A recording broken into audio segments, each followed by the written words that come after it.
உண்மையில் விக்ரம் சுகுமார் எனக்கு நண்பர் கிடையாது. அவரை அதிகம் அறிமுகமும் கிடையாது. அபிராமி தேட்டரில் தான், சென்னை அபிராமி தேட்டரில் தான் அவருடைய படம் பார்த்தேன். அவர் படம் பார்க்கும்போது, படம் துவங்கினதுக்கு பின்னாடி போய் உட்காந்து நான் படம் பார்த்தேன். அந்த திரையரங்கில் அன்றைக்கி படம் பார்த்துட்டு இருந்ததில் பெரும்பான்மையான ஆடியன்ஸ் வந்து ஏதோ கல்யாணத்துக்கு வந்த ஆடியன்ஸ்ன்னு நினைக்கிறேன், எல்லாம் மதுரைக்காரங்க. படம் முடிஞ்சு லைட்டு போட்டவுடனே தான் என்னை பார்த்தாங்க. என்னை பார்த்த உடனேயே பூரா எல்லாமே அந்த மதுரை, உசிலம்பட்டி, தேனி எல்லாம் இந்த பக்கம் இருக்கிற அந்த பகுதி மக்கள். அவங்க என்னை பார்த்த உடனேயே அவங்க அண்ணேன்னு வந்து வேகமாக கட்டி பிடிச்சிட்டு அவங்க சொன்ன வார்த்தை இன்னும் எனக்கு நினைவு இருக்குது. அண்ணே, உங்கள் படத்தில் எதையெல்லாம் நீங்கள் விட்டுருந்தீங்களோ அதை பூரா தம்பி வச்சு செஞ்சுட்டானே படத்தில். இதுதான் அந்த வார்த்தை, வச்சு செஞ்சுட்டான்னு. எனக்கு அப்பவும் விக்ரம் சுகுமாரன் யாருன்னு தெரியாது. அந்த படத்தோட இயக்குனர்னு தான் தெரியும். இப்போ படம் பார்த்ததுக்கு பின்னால் தான் எனக்கு அவர் பாலுமேந்திராவோட ஸ்டூடெண்ட்டு, வெற்றிமாறனுடைய அசிஸ்டண்ட்ன்ற விவரங்கள் எல்லாம் தெரிஞ்சுக்கக்கூடிய வாய்ப்பு இருந்தது. அந்த படத்தில் ரொம்ப முக்கியமான விஷயமாக நான் கருதுறது என்னென்னா, ஒரு இளவில் தான் படம் தொடங்கும். கர்மாத்தூர்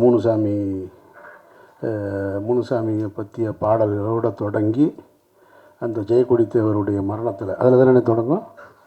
படம் முடியும் போதும் ஒரு இளவில் தான் முடியும். ஒரு இயக்குனருடைய சிந்தனையை நான் பார்க்குறேன். இப்போ நான் கூட திருவிழாவில் தொடங்கி இளவில் முடிச்சிருப்பேன். பருத்தி வீரனில் ஒருபடி மேலே போகிறார் விக்ரம் சுகுமாரன். இளவில் தான் தொடங்குறாரு, இளவில் தான் முடிக்கிறாரு படத்தை. அப்போது ஒரு இயக்குனர் எப்படா இப்படி சிந்திக்க முடியுது அப்படின்னா, உண்மையிலேயே அந்த மண்ணோடு வாழ்ந்த, அந்த மக்களை நேசித்த ஒரு உண்மையான படைப்பாளியால் தான் இப்படிலாம் சிந்திக்க முடியும். அப்படி ஒரு படைப்பாளியாக விக்ரம் சுகுமாரன் வாழ்ந்திருக்காருன்றது தான் இந்த படத்தின் மூலமாக நம்ம தெரிஞ்சுக்கிறது. ஒரு படைப்பாளி அவருடைய சாதனைகளை, அடுத்தடுத்த சாதனைகளை தொடர்வதற்கு முன்னாலே இந்த மண்ணை விட்டு மறைஞ்சிட்டார். ஆனாலும் அவருடைய நண்பர்கள், கார்த்திக்னு நினைக்கிறேன், அவர் தான் என்னை வந்து சந்தித்தது. அவருடைய படைப்பை ஒரு புத்தகமாக போடுறது அப்படின்ட்டு இல்லையா, அந்த முயற்சிக்கு நம்ம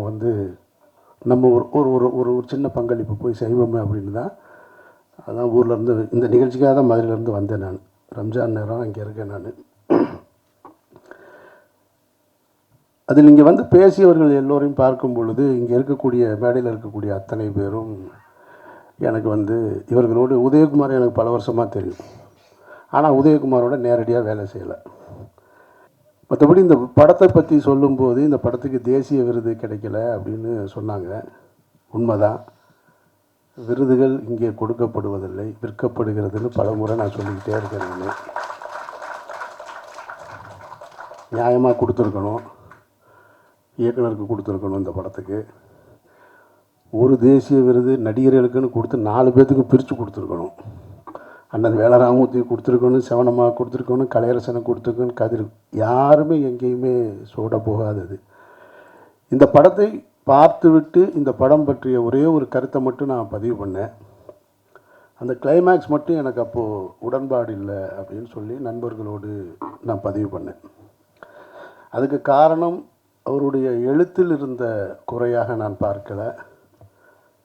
அது வேறு ஒரு கருத்தை பதிவு பண்ணுது. ஏன்னா அந்த சமூகத்தோடு சின்ன வயசுலேருந்து நான் நிறைய தொடர்போடு வளர்ந்தவன். நான் மதுரை யானைக்கல், எனக்கு பக்கத்தில் செல்லூர், இந்த பக்கம் தைக்கால் தெரு, எல்லாமே கல்லர் சமூகம்தான்.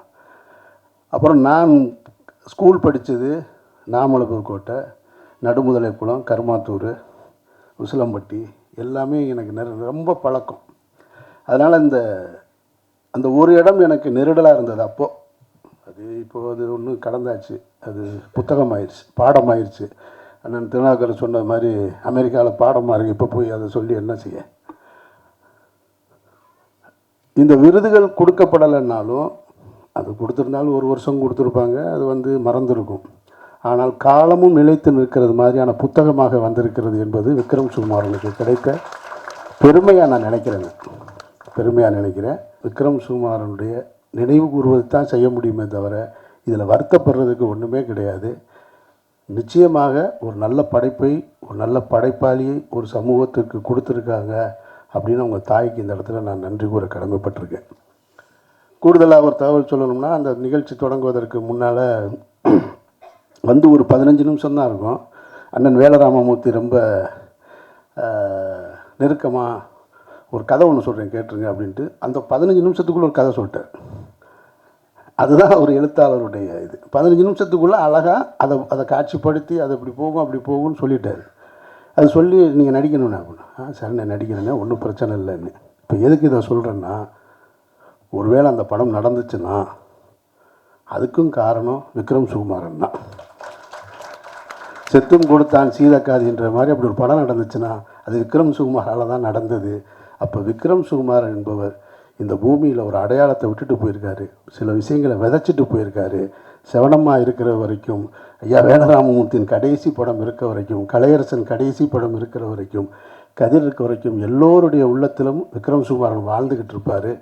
அவரை நாம் நினைவு கூறுவோம் சொல்லி இந்த வாய்ப்புக்கு நன்றி கூறி விடைபெறுகிறேன். நன்றி.